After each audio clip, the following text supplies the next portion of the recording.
من دعوت نمی کنم، ولی اون دوستان که میدونن که من در تاریخ دوم ینور به دنیا یعنی اومدم، خودشون میبیاین.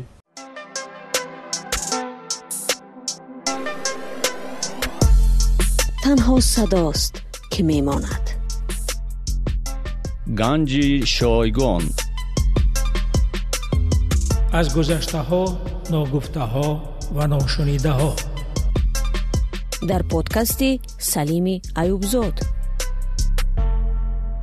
سلام و درود به پایان به هواداران گنج شایگان. با دور از سیاست و با دور از خبرهای داغ جهان، این برنامه را با صدای نرم سراینده معروفی تاجیک نقره رحمت‌آور سر کردیم که به زودی یعنی روز 2 ینور زادروز دارند. در بایگانی رادیو آزادی 2 مصاحبه نقره رحمت‌آور نگاهداری می شوند که از سراسر آنها پیام نیکی، پاکی، عشق و محبت، احترام، قدردانی، لطف و احسان، خوشگویی، شیرینکاری، وحدت و یگانگی، یکدلی، تفاهم، مهنت و زحمت، مسئولیت شناسی، غمخواری نسبت فرهنگ و هنری ملی، ادراک و فراست بزرگ انسانی می‌بارد. سرشار است.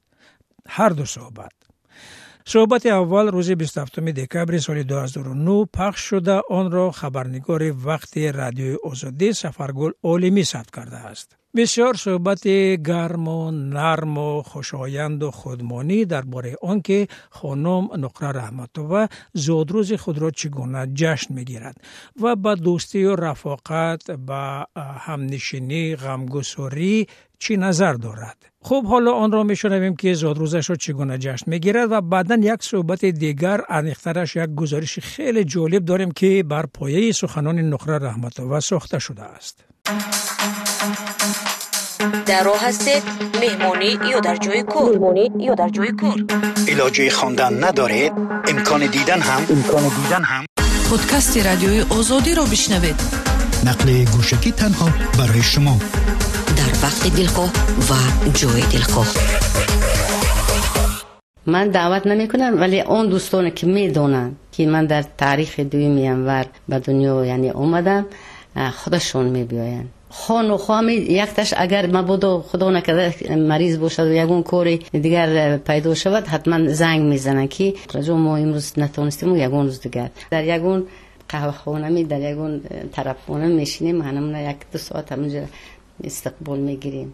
کمی بر وقت‌تر هم باشد. مبارک باشد برای شما جشن زادروزتون و همیشه همینطور جوان و زیبا باشید. تشکر زیاد. سال نوتون هم مبارک باشد برای دیگه. خدا مبارک برای شما، مبارک باشد. الهی اولا صحت سلامتی برای شما من آرزو میکنم که برای انسان در همین دنیا وقتی که کمتر سال بالاتر میرود، آدم به قدر سلامتی خودش میرسد و به قدر اون که زمین و آسمان آرام تنج باشد.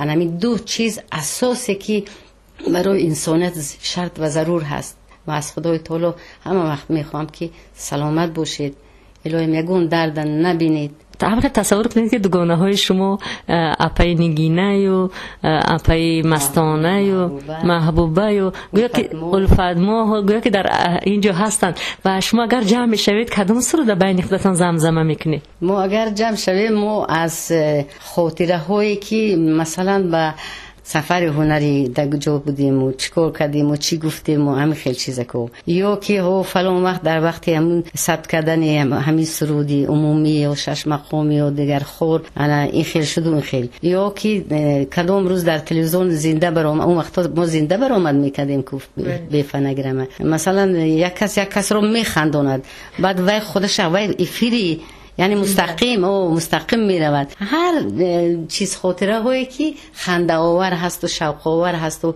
این یک چیز میگم که ای بود دیگر پس نمی آید، آبی که برفت پس نمیاد هرگز.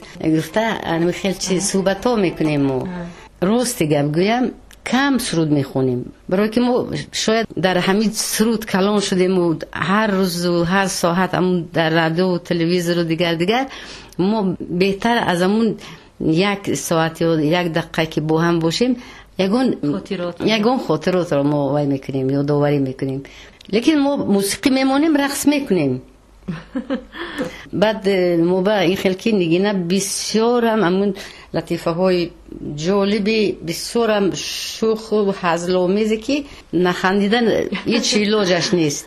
همین خیلی استاد زی همین لطیفه من نمشانه مارشال موندگی اول اون کس وای بودن گنرال بودن، بعد همین سال وای به عنوان گنرالی دادیم. بعد گنرال اکنون من شدم یکم دویم، یعنی که مستانه محبوبه سیم. چرا که محبوبه یک مسکو می رود باز می آید در خیل، اما همینجا دائمی، یعنی که یک شتابی نصیب باشد با در سال نو انشالله پروردگار نصیب کند با میشینیم. همین خیلی چیزکای وای داریم ده خیلی خدا الهی همین محبت مو و وقتی که بود الهی انشالله یگون کس خلال دور نمی کند. همین بگذار ما اینقدر بسیارم نیستیم. ما باید به قدر همدیگر برسیم، ما یک دیگر را دستگیری کنیم در کدام حالتی، در کدام روز نفس روز دیگر بعد خدا نشانت زد. انم خیلی هستیم مهربانی نسبت یک دیگر میکنیم. بیشتر در خانه شما جمع میشوید پای نقره؟ اگرون در خانه ما هم جمع میشیم و حاضر به یک قرار آمدیم که در خانه مثلا میشینیم میبینیم در تخت شد. من سردار همین خانه هستم. اپا جان اوکی می شود یا برق چه خاموش شد یا که یک همین خیلی پرابلم های میده شده می شود، برای همین ما یک قرار با اومدیم که همین خیلی یکون طرف خانه جدا میکنیم. همین سال میریم یک ساعت دو ساعت یا که در کابینه میگیریم، من همینجا بعد صحبت هم میکنیم، یکون موسیقی میمونه همینجا رقص میکنیم. انا خیلی انا یعنی اونجا به رسمی کردیم همین کاره. ما دعا میکنیم که جمع شما پریشان نشود اینجا. الهی مردم با متحدتر زیشتر با هم دیگر دوستتر و یک دیگر دستگیری کردن و یعنی که از عقل سالم اساسش به کار برد. آدمی عقل سالم داشتگی چی در محل بازی چی در ملت بازی خداوند ما رو یک آفریده است. برای همین من دعوت میکنم تمام مردم اولو نیکی کردن توانید کنید، نتوانید بدی هم نکنید. به همین خاطر من میخوام که همه یک جمع سرجم شویم. این مملکت خودمون و کشور خودمون هم آباد میشد برای این خاطر که کسی عقل سالم رو به کار درآورد. عقل سالمی که وی تاریکی او رو فرا گرفت برای روشنی دیر. این مثال عادی که چند سال پیش از این خیلی دهشت و چیز به ملت ما بود. عقل سالم شاید خداوند رحمی همه ما و فرزندان ما و کشور ما داد که از همون تاریکی تیز زود برآمدیم. چشم نرسد پروردگار الهی همه وقت روشن باشد، دل ما روشن باشد، دل ما روشن باشد، همین کشور ما هم دولت ما هم همه وقت همین خیلی روشن است. سپاس و تشکر از سراینده معروف تاجیک نقره رحمتوه و همکاری ما سفرگل عالمی برای این صحبت صمیمانه. و اکنون صحبت دوم که 10 ایون سال 2006 خبرنگار مشهور رادیوی آزادی، پژوهشگر زنده یاد، بنیادگذار پایگاه اطلاعاتی روزگار سلطان حمد ثبت و پخش نموده است. این گزارش و این صحبت بیشتر بر روابط بین سرایندگان هنرمندان تاجیکستان و افغانستان بخشیده شده است و در آن از جمله از شادروان ضیا قاریزاده نیز یاد می شود.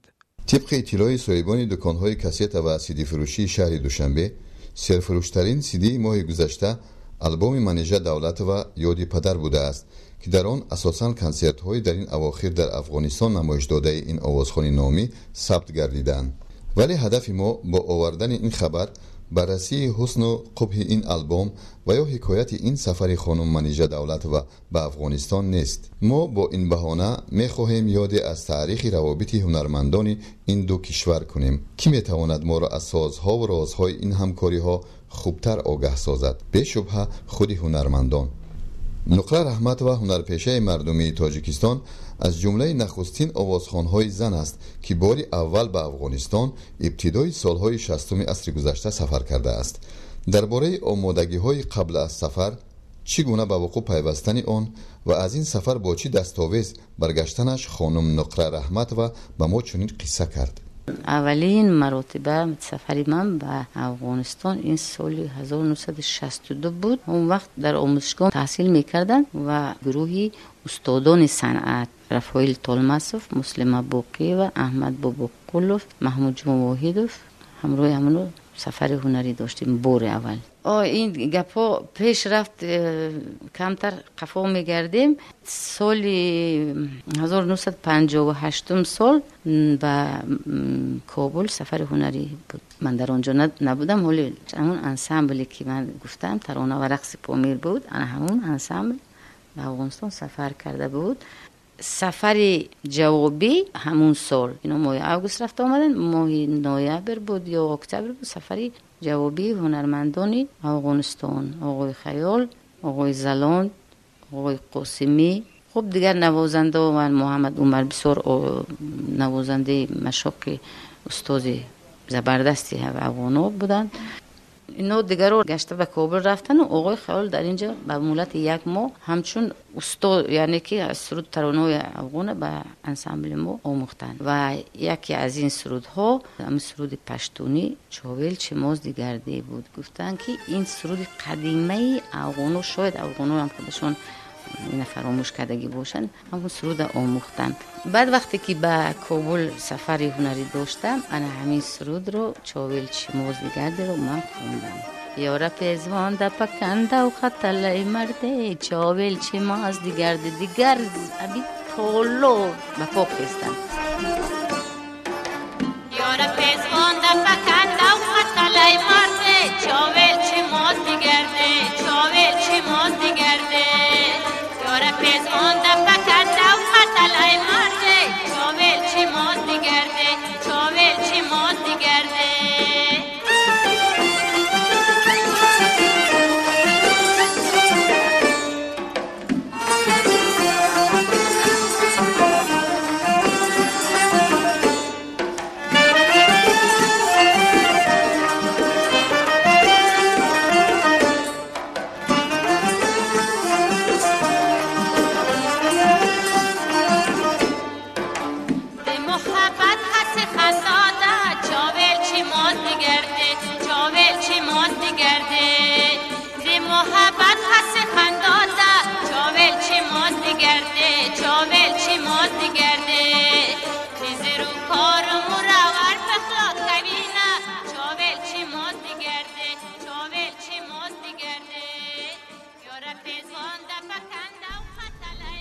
نقره رحمتова از زمره اون آوازخوان‌های می باشد که در رپرتوار خود بیش از دیگران ترانه‌های افغانی را جای داده است. این سفر نخستینش نیز ترانه مشهوری از غمت ای نازنین را از بر نموده همچون تحفه برای علاقمندانش به تاجیکستان می آورد. یک سرودی که نو پیدا شده است از غمت ای نازنین از می سفر می کنم. با اومدیم در قندوز، انا من سخناش از بر نکردم، برای که همین سحری همینه به من یاد دادن، ولی موسیقی در کجا و سخن در کجا و بعد از روی کاغذ صحنه بر اومدن. از غمت ای نازنین ای دیگر این چپک و این مردم باز خسته جو خیلی با این ستایش نه، این همه چیزی که بود همونه گفتایست. ترانه مشهور امشب قمر اینجاست را نیز در تاجیکستان اولین مرتبه خانم نقره رحمتova و دوگانه همپیشه‌اش حاجت بیگم پیرانووا سرودند. یک ترانه دیگر یک دو کسه حاجت بیگم پیرانووا، انا امشب قمر اینجاست رو بار اول در تاجیکستان از ما صدا داد، از قوری چشمی فلک امشب قمر اینجاست. این چند سال گذشت و همین 2 سال آخر کسی این رو باز زنده کرد و در تمام معرکت‌های سوری مردم این سرود صدا می‌تید. دوئت خواندن آوازخوان‌های دو کشور در تجربه هنری آوازخوانی حادثه مقرری است، ولی دوئت خواندن یک شاعری شناخته با یک آوازخوان البته حادثه نادر است. سالهای 60 و 70 عصر گذشته شادروان ضیا قاریزاده یکی از معروفترین شاعری افغانستان به شمار می رفت. ترانه‌های مشهور او ای زهره، آخر دریا، مشکی سوده می ریزد ابر بهمن کابل آن زمان ورد زبانها گشته بودند. واقعا به موقع است بگوییم که خود او نیز با تخلص کبوتر سرود می خواند. مشکی تازه می بارد ابر بهمن کابل، مشکی تازه میبارد ابر بام میکاهد موج سبز میکاهد کوی بردن میکاهد موج سبز میکاهد کوی بردن میکاهد خوشب تازه میبارد ابر بام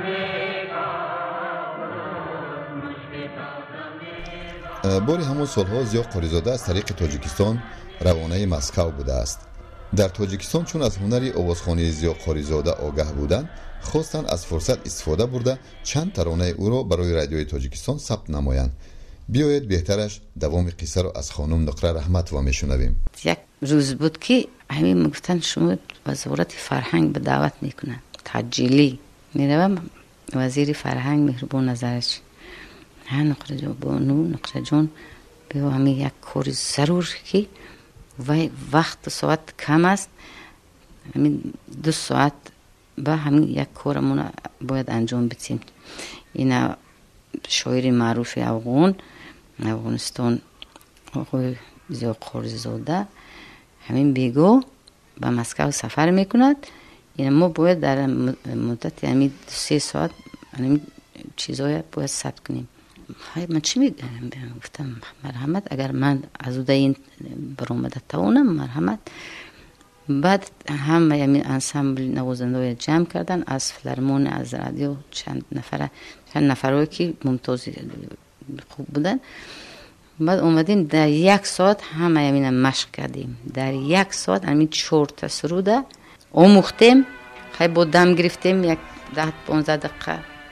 خلاص این 1 ساعت در همین فیلارمون اون وقت همینجا فیلارمون دولتی بود. بعد رفتیم در تلستودیا هم تلویزیون بود در قبطی 3 جای ثبت میکردگی جای بود. من همونجا رفتیم در 1 ساعت همه اینو 1 بار مشق بار دوم ثبت. همین خیلی این سرودو به وجود آمد. رفتیم از این با بدری تو واسه داغی تمنا چون لال بردی چون لال بردی رفتیم از این با بدری تو واسه داغی تمنا چون لال بردی چون لال بردی